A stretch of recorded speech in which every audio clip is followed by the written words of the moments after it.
Di video kali ini kita akan belajar tentang peer-to-peer applications. Sebelumnya, kita sudah melihat beberapa contoh dari jaringan komputer network yang menggunakan client server arsitektur. Contohnya di web, lalu bentuk email, ya, lalu ada bentuk DNS juga.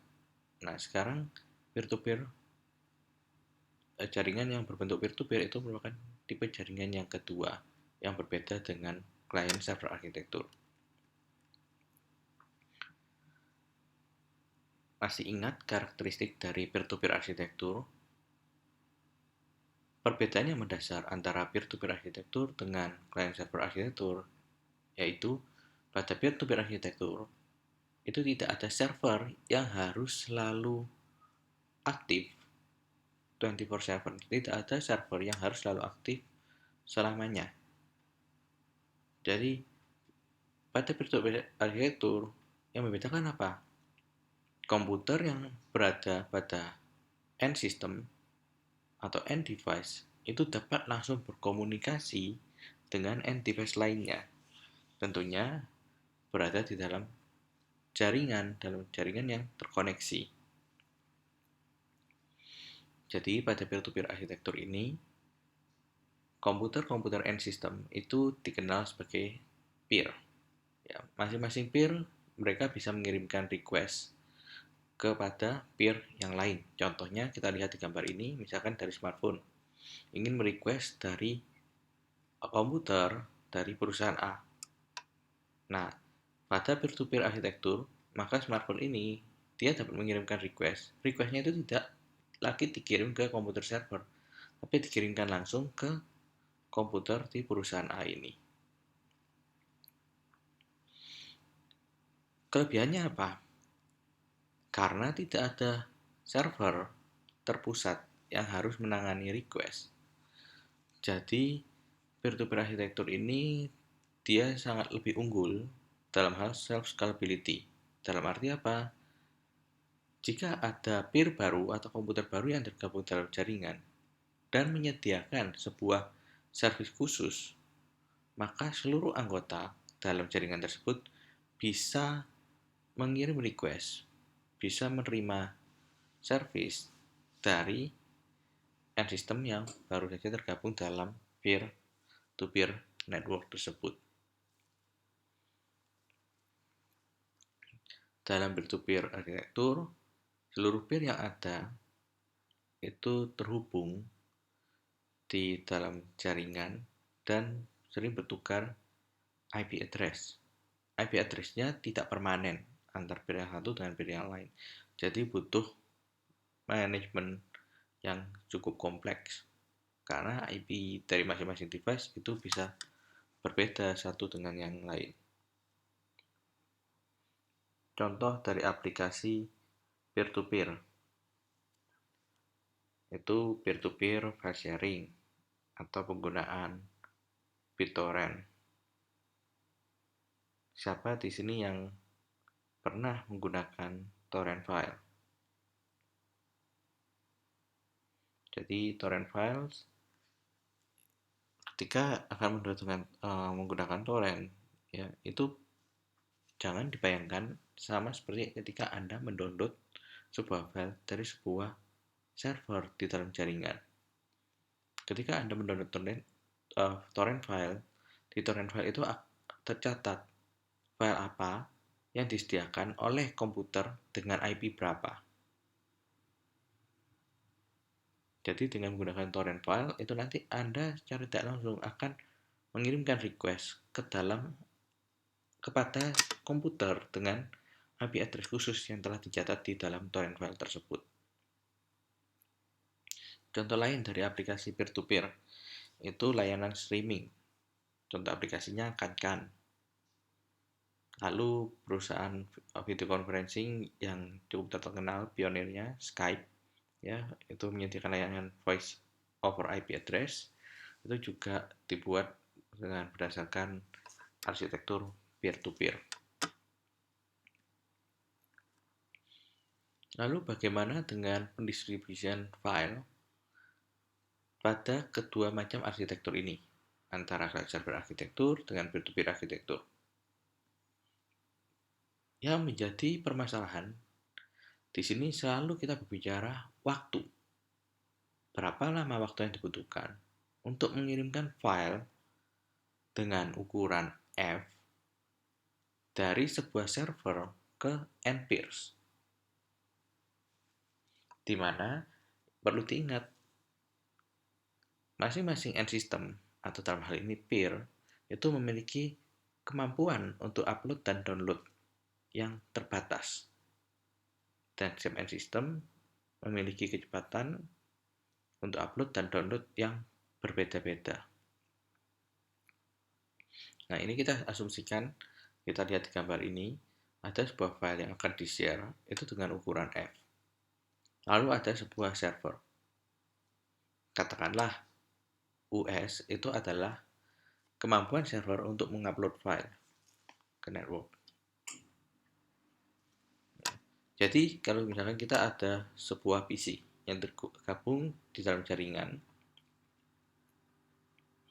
nah, masing-masing PC itu memiliki kemampuan untuk upload dan download yang berbeda.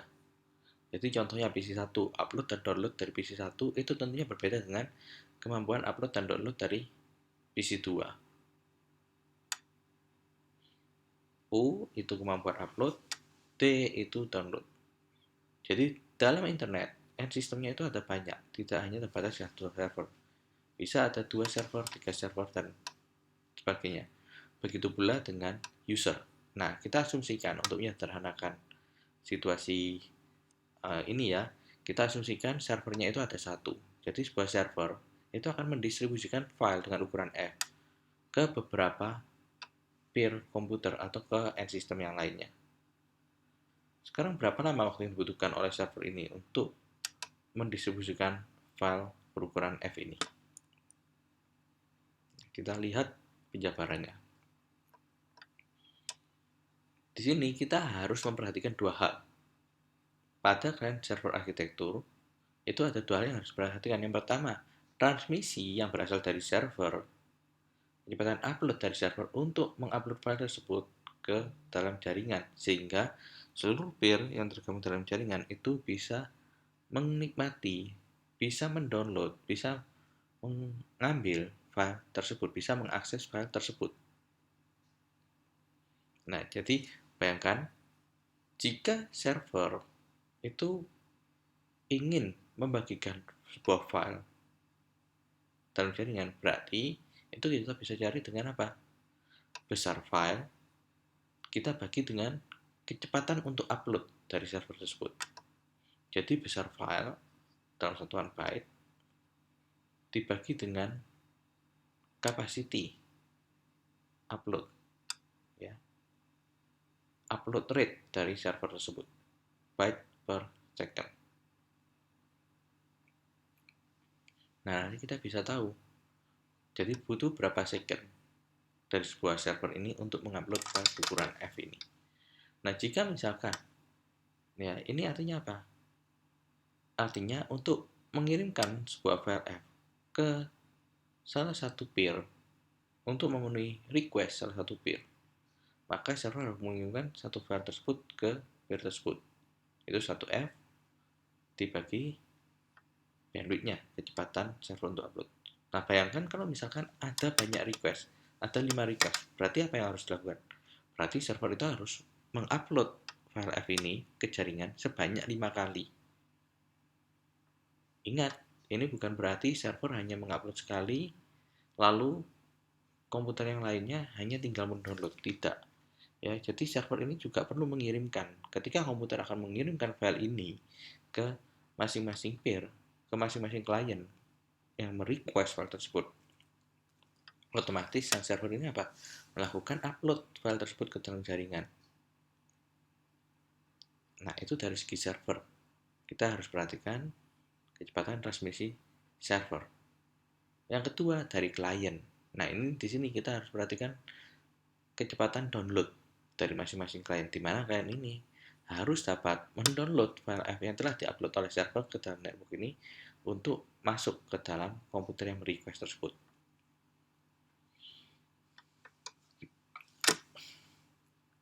Nah, jadi kita asumsikan ya, untuk setiap PC, setiap end system, setiap peer itu memiliki kecepatan upload dan download masing-masing. Bisa kita lihat di gambar ini ya. Nah, untuk mempermudah perhitungan, karena kecepatan upload dan download biasanya bervariasi bergantung kondisi dalam jaringan tersebut dan juga bergantung berapa jumlah komputer yang tergabung dalam jaringan tersebut. Nah, untuk mempermudah simulasi kita asumsikan kecepatan download sebuah end system, sebuah komputer, itu kita ambil kecepatan download minimumnya. Jadi, contoh D untuk komputer 1, D1, itu adalah kecepatan minimum download bagi komputer D1 ini.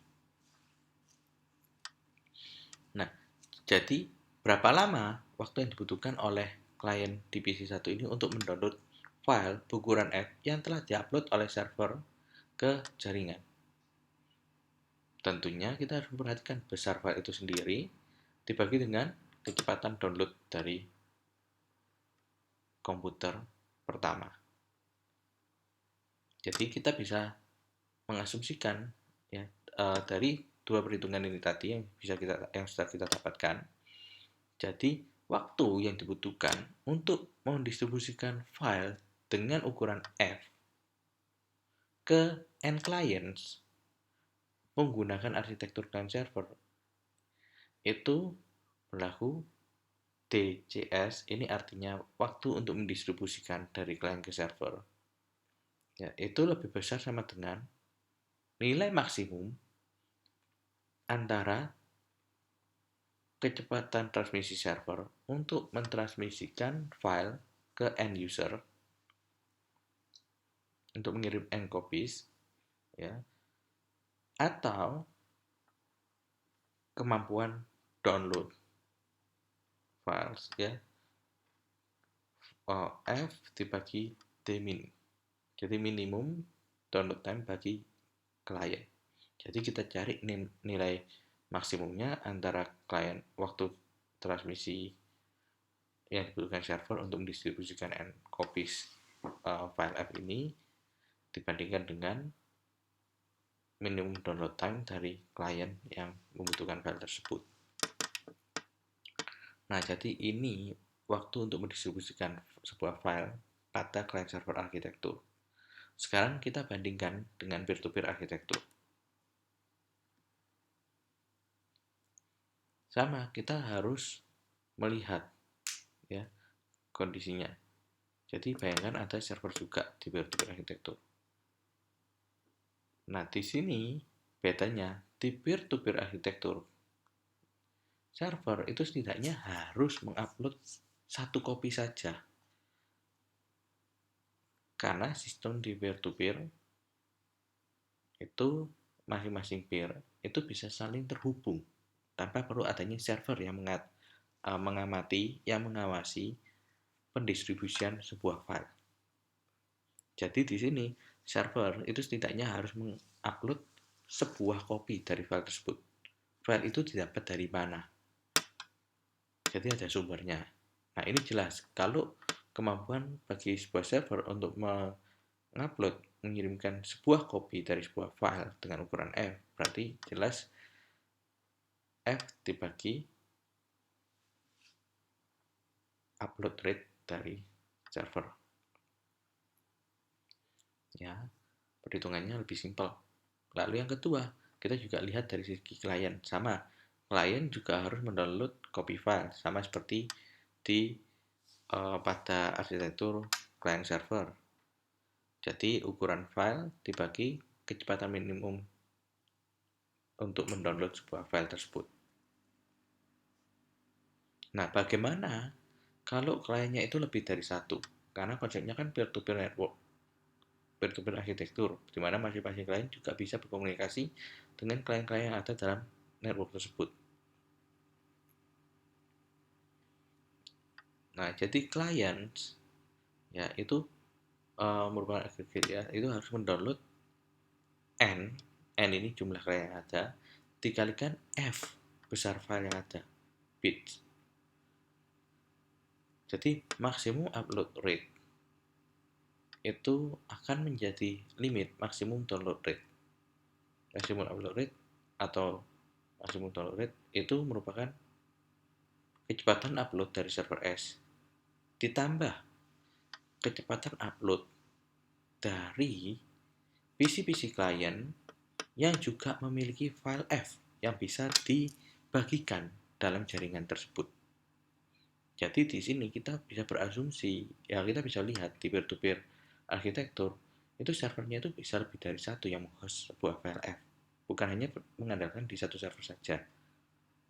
Tapi PC-PC lain, end system yang lain, peer yang lain, itu juga bisa membantu mendistribusikan file F tersebut.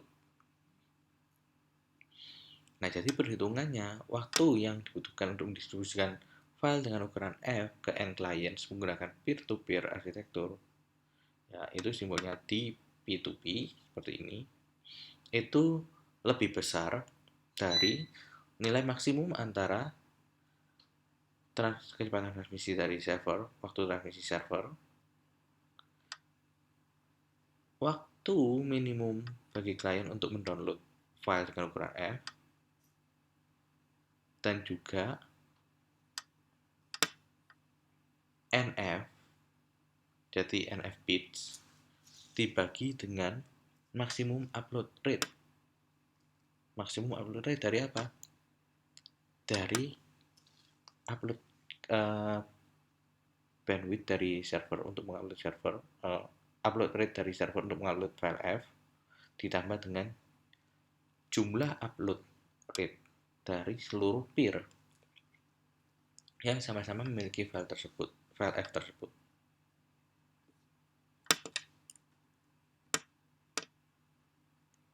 Ini kita bisa lihat NF untuk peer-to-peer dengan di client server itu sama.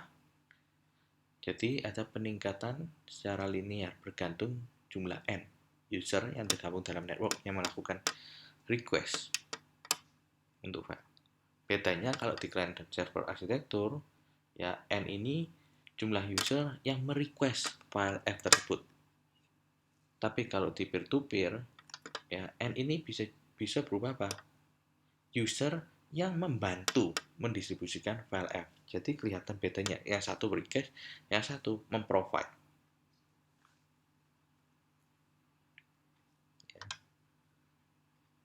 Nah, lalu yang harus diperhatikan, kenapa kok perlu ditambahkan dengan jumlah upload rate dari masing-masing peer yang ada? Karena masing-masing peer ini itu bisa berfungsi setidaknya sebagai server yang untuk membantu sama-sama mengirimkan file F ini ke klien yang membutuhkan. Nah, jadi ini kita bisa lihat perbandingan grafik ya untuk mendistribusikan file dengan ukuran F antara client server arsitektur dengan peer-to-peer. Client server arsitektur karena N seiring dengan bertambahnya jumlah peer yang melakukan request terhadap file, maka waktu untuk mendistribusikan file tersebut otomatis akan bertambah tinggi seiring dengan bertambahnya jumlah user yang melakukan request. Sedangkan di peer-to-peer, N itu menandakan berapa jumlah user yang bisa membagikan file tersebut dalam jaringan. Nah, semakin banyak user yang mampu membagikan file F tersebut, maka waktu yang dibutuhkan untuk mendistribusikan file dengan ukuran F itu tentunya akan semakin mengecil. Jadi, satu klien itu bisa mendownload potongan-potongan dari file F, ya bagian-bagian dari file F itu dari beberapa server, dari beberapa klien. Jadi tidak terpusat hanya mengandalkan satu mesin server saja.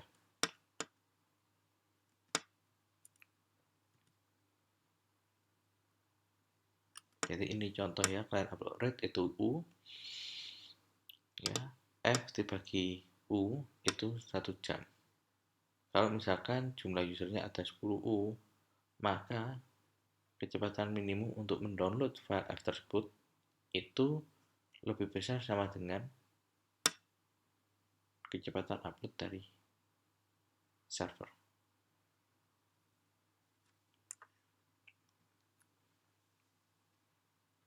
Oke, kita lihat contoh aplikasi dari peer-to-peer file distribution ya. Contoh aplikasi pertama itu pada BitTorrent. Nah, pada BitTorrent, file yang akan dibagikan itu akan dibagi ke dalam potongan-potongan paket dengan ukuran 256 kilobit. Jadi, peer atau end system yang tergabung dalam peer-to-peer network ini akan mengirimkan atau menerima potongan-potongan paket yang beredar dalam jaringan tersebut. Lalu gunanya server apa? Gunanya server itu untuk mencatat peer mana saja yang juga mendistribusikan file tertentu. Itu istilahnya tracker ya. Jadi tracker itu ada di server ya, itu akan men-track peer mana saja yang berpartisipasi dalam pendistribusian file torrent. Lalu torrent itu adalah kelompok peer yang aktif melakukan pertukaran paket ya, potongan-potongan paket dari file yang diminta.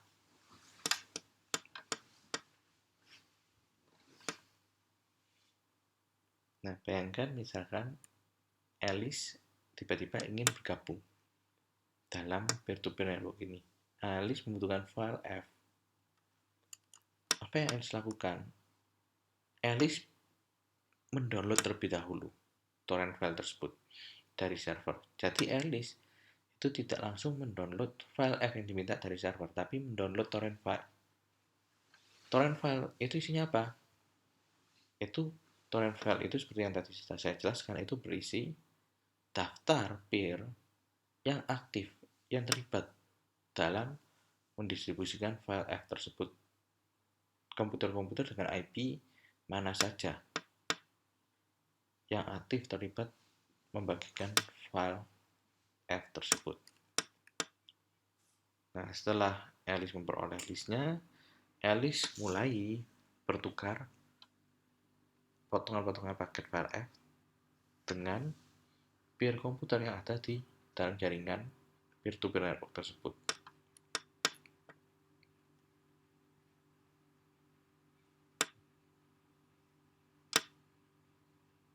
Jadi, jika misalkan ada peer yang bergabung dalam torrent network, jika peer tersebut tidak memiliki potongan file F yang di-provide, maka peer tersebut bisa mengakumulasi, bisa mendownload file F tersebut dengan bertukar file dari peer network lainnya yang tergabung dalam jaringan peer-to-peer tersebut. Selain itu, tracker di server itu juga akan mendaftarkan ya, IP dari sang peer yang baru saja bergabung di torrent network tersebut. Untuk apa? Ya untuk menggabungkan ya, untuk membuka jaringan antara PC yang baru bergabung itu, antara end system yang baru bergabung dengan end system yang telah tergabung dalam torrent network tadi. Jadi selama proses pendownloadan file F, masing-masing peer di network itu juga akan saling bertukar potongan file apa yang sudah mereka miliki dengan peer lain yang mungkin masih membutuhkan potongan file yang tidak dimiliki. Jadi peer itu bisa juga berkomunikasi dengan peer lain ya untuk memperoleh potongan file yang dibutuhkan. Lalu sifat dari peer-to-peer arsitektur ini yaitu masing-masing peer itu bebas, bisa datang, bisa join bergabung dalam sebuah network, atau bisa juga pergi meninggalkan network tersebut. Oleh sebab itu, ini sering terjadi juga setelah sebuah peer itu telah selesai mendownload seluruh file F yang dibutuhkan, maka peer tersebut bisa ya bisa langsung meninggalkan network tersebut. Ya, lebih tepatnya sama ya seperti orang yang egois. Jadi setelah kebutuhannya terpenuhi, ya sudah tidak mau membantu lagi di network tersebut untuk mendistribusikan file F tadi.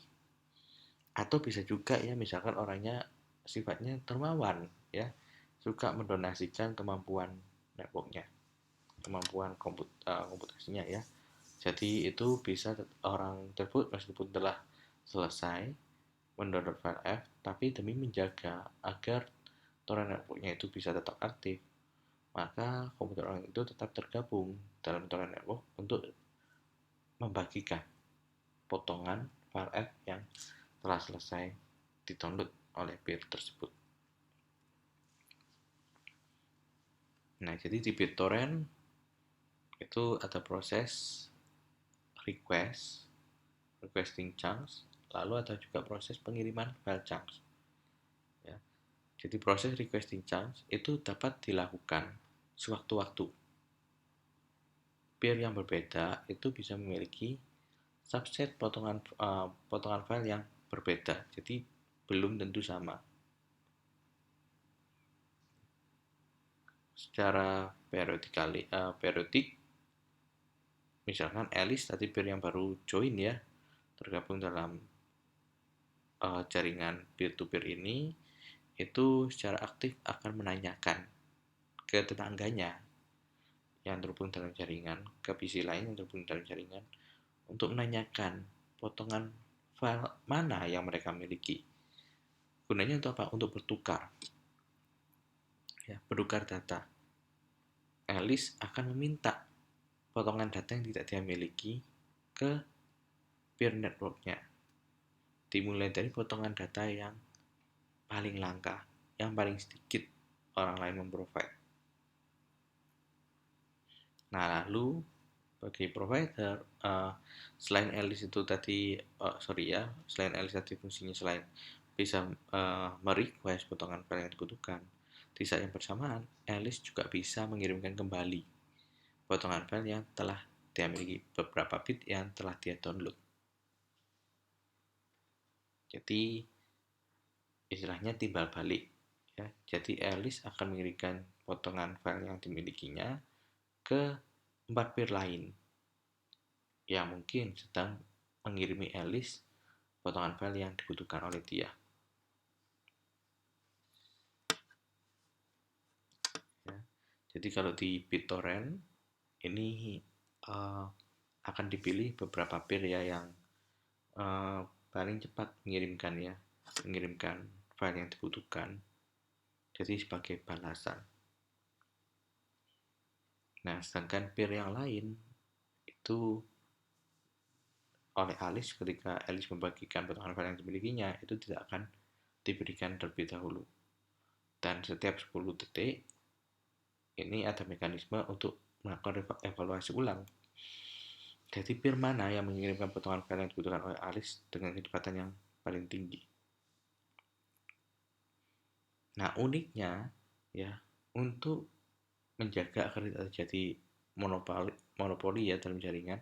Nah, itu setiap 30 detik itu di-set ya. Jadi setiap peer yang ada itu akan memilih peer lain secara random untuk mengirimkan potongan-potongan file yang dibutuhkan oleh peer yang lain. Jadi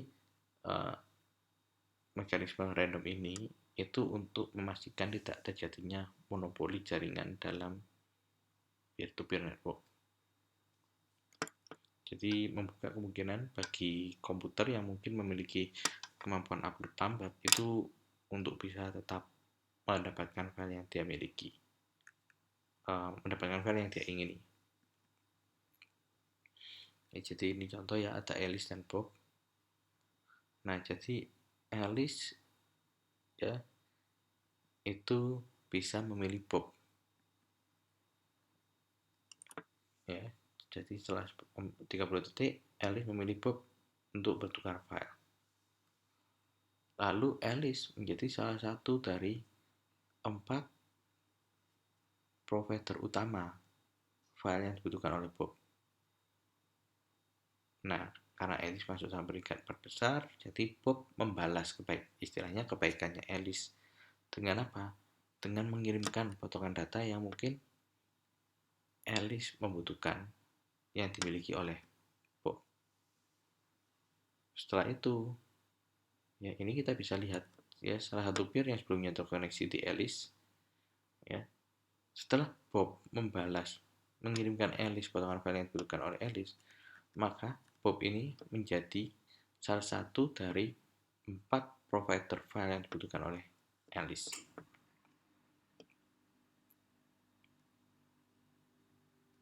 Ya, jika ada komputer yang memiliki upload rate tinggi, ya itu bisa menemukan rating partner yang terbaik. Dengan kata lain bisa memperoleh file yang dibutuhkan dengan lebih cepat.